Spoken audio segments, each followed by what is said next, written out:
Hello, and welcome to In Touch with Durham County. I'm Deborah Craig Ray, General Manager of Strategic Planning and Innovation. We are here virtually to bring you crucial information about Durham County. Our first guest for this edition is Cate Elander, Durham County Early Childhood Coordinator. Over several years, our commissioners have made an ever-increasing investment in universal pre-K. Cate joins us to discuss her role in coordinating the multiple groups working to improve the educational start for our youngest residents. Director of Durham County's Board of Elections, Bowens, joins us to share information about a prestigious National Election Award that his team just won and to take a look at upcoming elections in the year ahead. We'll hear more about all of that in our second segment. Well, hi, Cate, and welcome to the show. We're delighted to have you join us. Hi, Deborah. Thank you so much for having me. Happy to be here. You are a new county employee who came aboard during the pandemic about a year ago. First of all, please share with us a little bit about your work background. Sure. Thanks again. I have been living in Durham on and off since the mid 90s. So the Bull City is my home, and I'm so grateful to be working for the county in this capacity. Before coming to the county, I have worked for a couple different place-based initiatives focused on early childhood, on family engagement, and on community development. In New York, in Delaware, and here in Durham, in Southwest Central Durham. Most recently, worked on a project with the Cate Reynolds Charitable Trust in Winston-Salem as a staff person for MDC, helping support a large early childhood investment that the foundation was making in Forsyth County. So I'm drawing a lot on that work for my work here in Durham as early childhood coordinator. And it's absolutely our luck to have someone of your caliber join us. Thank you, Deborah. How much of a challenge has it been to begin working with the people in the relevant organizations and to coordinate virtually? You had to meet everybody virtually. Yes, starting a new job during the pandemic, I know there have been a number of people who have also had to do that, and it's certainly a challenge. Luckily, I think for me, I had many existing relationships in Durham, so I was able to draw on those existing relationships as I sort of got myself reoriented to our local early childhood landscape here in Durham, and then used those relationships to better understand where I needed to fill in gaps in my knowledge. So it's been great reconnecting to my colleagues here in Durham. And I think, to be honest, while not being in person with people is hard, I do think that the virtual collaboration that we've been able to have due to the pandemic has allowed for there to be more voices and a little bit more sort of equaling of the playing field, so to speak, in terms of being able to have a say. So I have really appreciated that benefit, I guess, that Yeah, this virtual workspace has brought us. an excellent point. So, what is the Early Childhood Action Plan, and can you talk about it and how it was developed? Sure. So a couple years ago, Governor Cooper and his team developed an early childhood action plan for the state, which sort of laid out 10 goal areas across all of the different domains of early childhood education, family support, health, and some of the other essential needs that families have, and laid out some goals for the state to primarily to reduce disparities in early childhood outcomes and to help every family with young children get a healthy start in the state. And Durham County is using that action plan for inspiration to develop our own set of goals and strategies to improve early childhood outcomes and to strengthen our early childhood systems here in the county. Mm-hmm, mm-hmm. So, how do you see this action plan being used here in Durham? There has been just a tremendous amount of collaboration over the past year as we have worked to begin developing our Durham Early Childhood Action Plan. It'll be finalized in June of this year, so soon. A lot of work left to do, but it will be done at the end of our fiscal year. And I am really hoping that we'll be able to use the plan to help guide some existing collaboration that is already happening in Durham to strengthen our early childhood systems. I also hope that we'll be able to use it to guide investments.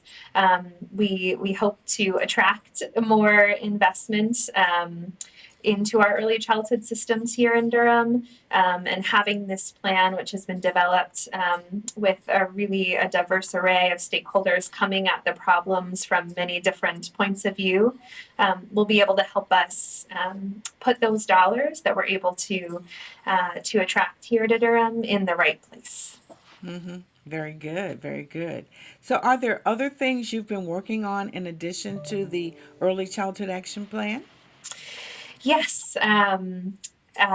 In your intro, you mentioned universal pre-K, and Durham is unique in its approach to having universal pre-K program in our county, and the county is the primary and a large investor in our pre-K program in Durham, which is called Durham Pre-K. So I've been helping just be a thought partner to the different organizations, Child Care Services Association, Durham's Partnership for Children, Families and Communities Rising, and Durham Public Schools.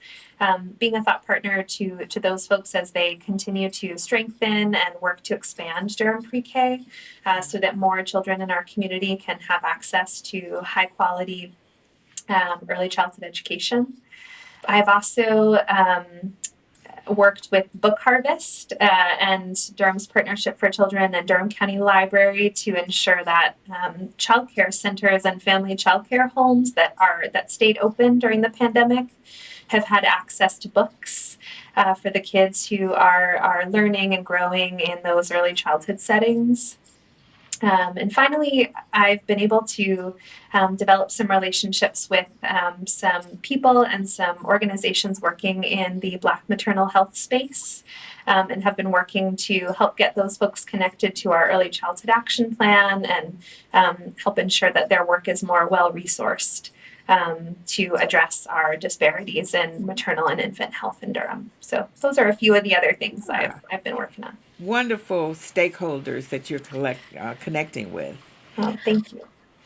So, Kate, what has been the most pleasant part of your role in the community?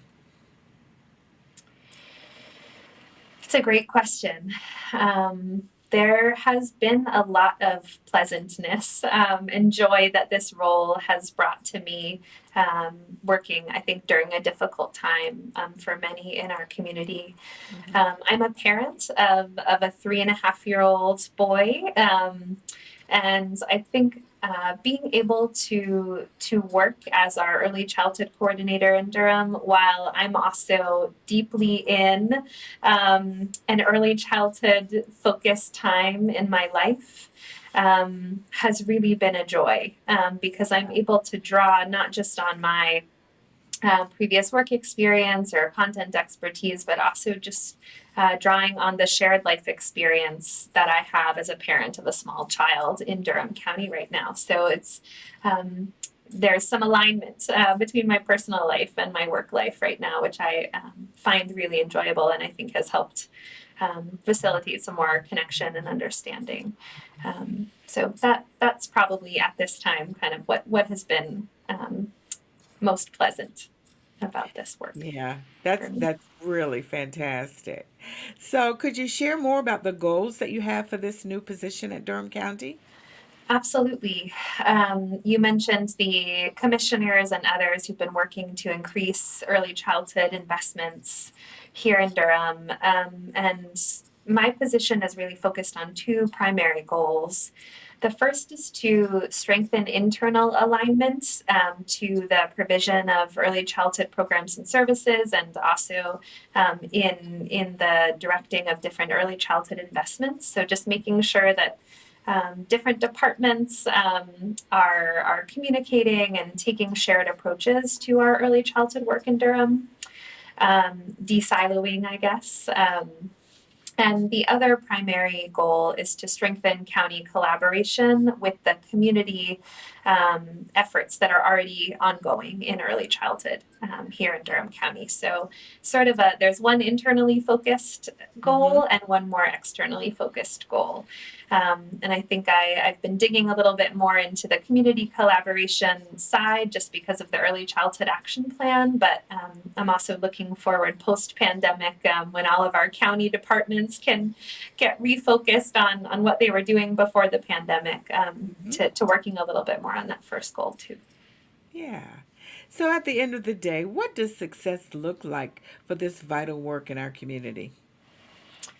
Such an important question. I think for me, I really hope that Durham County can be a place where all families feel they have opportunities to thrive and opportunities to support the development and the growth of their young children. And so, with that goal in mind, I think success looks like having the county and all the different parts of our community being a little bit more aligned and communicating with each other and acknowledging and honoring the different types of expertise and experience that exist in our community as it relates to early childhood. So just, I guess, stronger collaboration is what success looks like. Absolutely. Well, it's just wonderful to have you on our team and just to hear all of the wonderful things that you are already doing. So I know your future is extremely bright. Thank you so much, Deborah. I'm grateful to be working with you and with all my colleagues at the county. Thanks for having me today. Sure. So we're about out of time, but are there any final thoughts you'd like to share with our community before we end our conversation? Let's see. I think my two final thoughts. I know Linda Chappelle with Child Care Services Association was on maybe last month with Mm-hmm. you and probably gave a similar message, but I'd really encourage any parents of children who will be 4 by the end of August to look into Durham Pre-K. We would love to have as many families participating in Durham Pre-K as possible, so that would be one. And the other would just be to for folks to stay tuned to the work on the Early Childhood Action Plan. There are many people already engaged in that planning process, but there are going to be lots of opportunities this spring to provide additional feedback, ideas, inspiration into the final plan. So, really looking forward to connecting with more people to make sure that plan is as strong as possible for our community.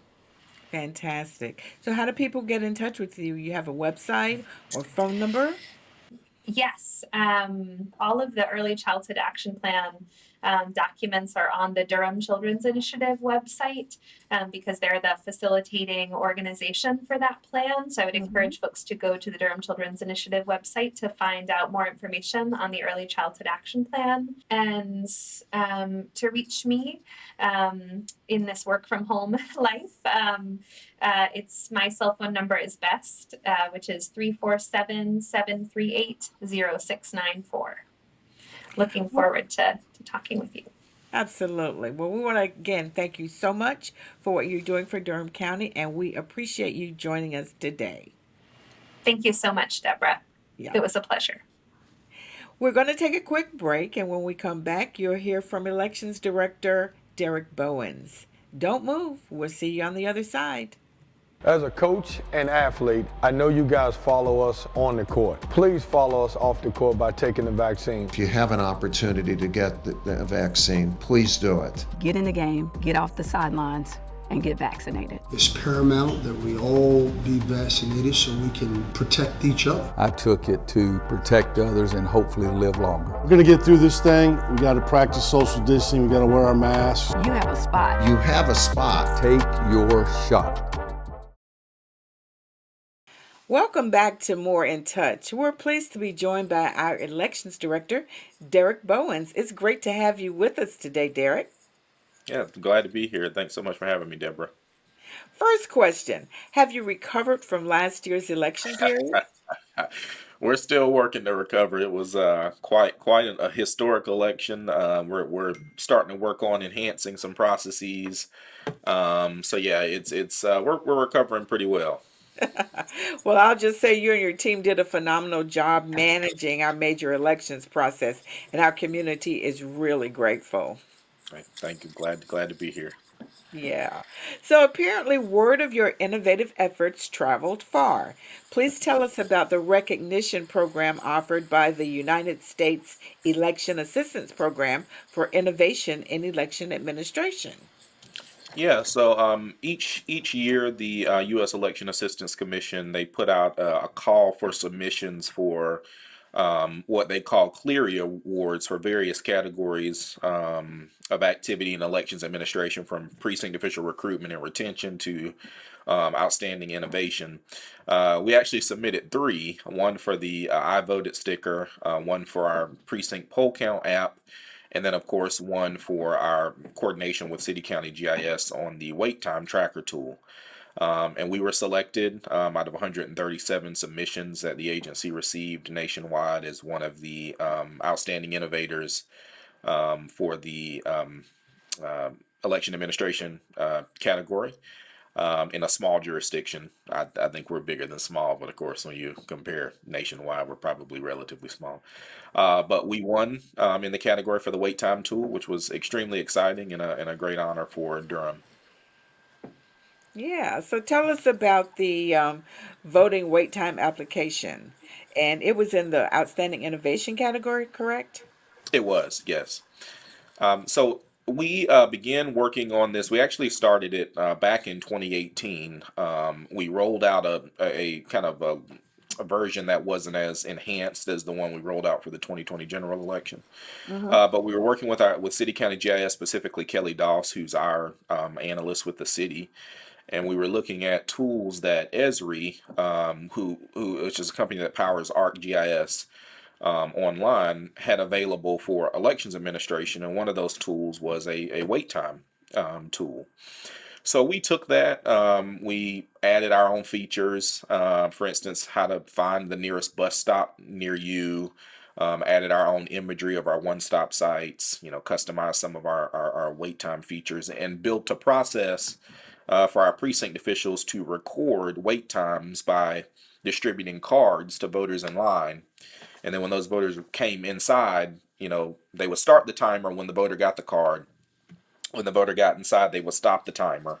And then Mm-hmm. that would be reported in minutes into a survey, which then populated to the wait time tracker for voters that went and searched for an early voting location. After, I believe, the first week, we had over 93,000 clicks, My and goodness. hundreds of thousands after that. So it was a really great tool. It really helped us distribute people to different sites that were underutilized. Mm-hmm. So it is great, and we hope to continue to build on it and make it even more functional in the future. Wonderful, wonderful. So does the Board of Elections plan to continue developing innovative tools to enhance voter experience in the future? Absolutely.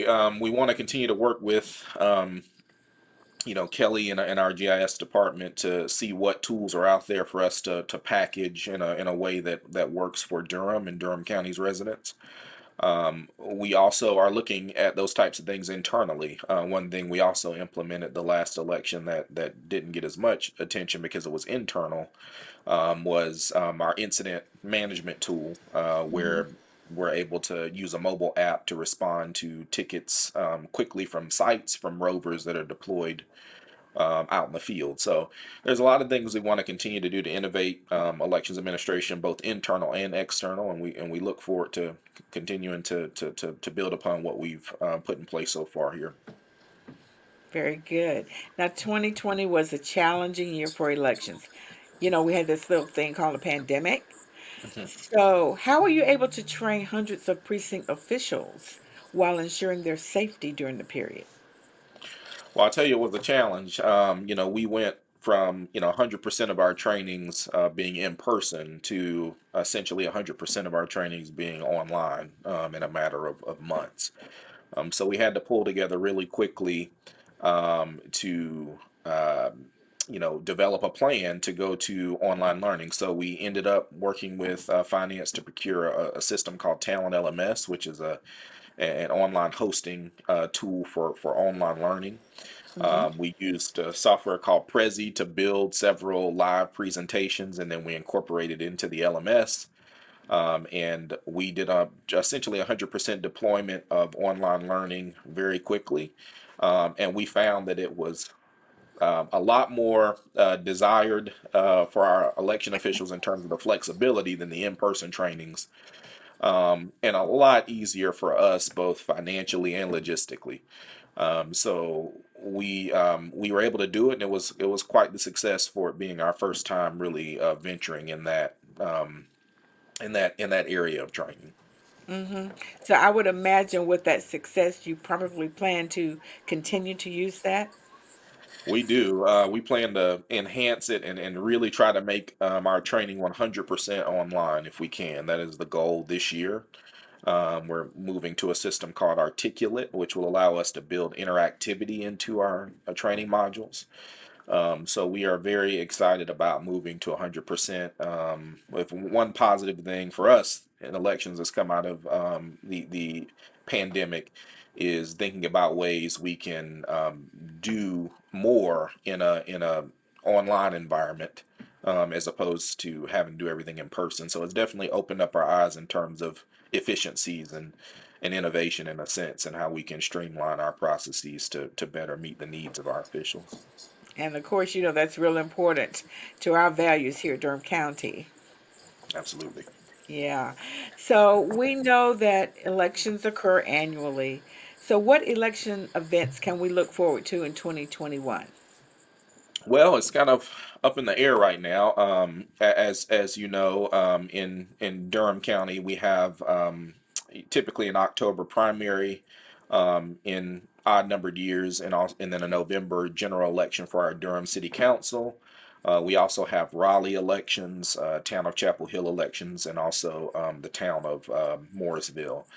Right now, we're kind of in a conundrum in a sense because we are going to be delayed in getting our redistricting data for our district and ward-based offices. So, of course, City of Durham is ward-based, and ward elections are up this year.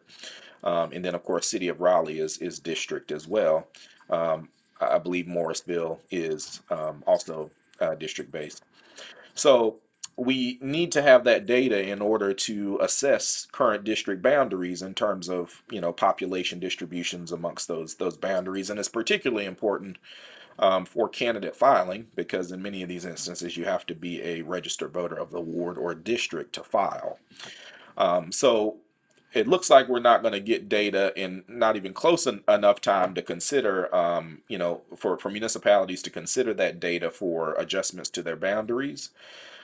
So it could be that we don't have any elections this year. The current recommendation of the executive director for the State Board of Elections to the General Assembly is to move elections, the municipal elections this year to 2022 at the same time of the primary election.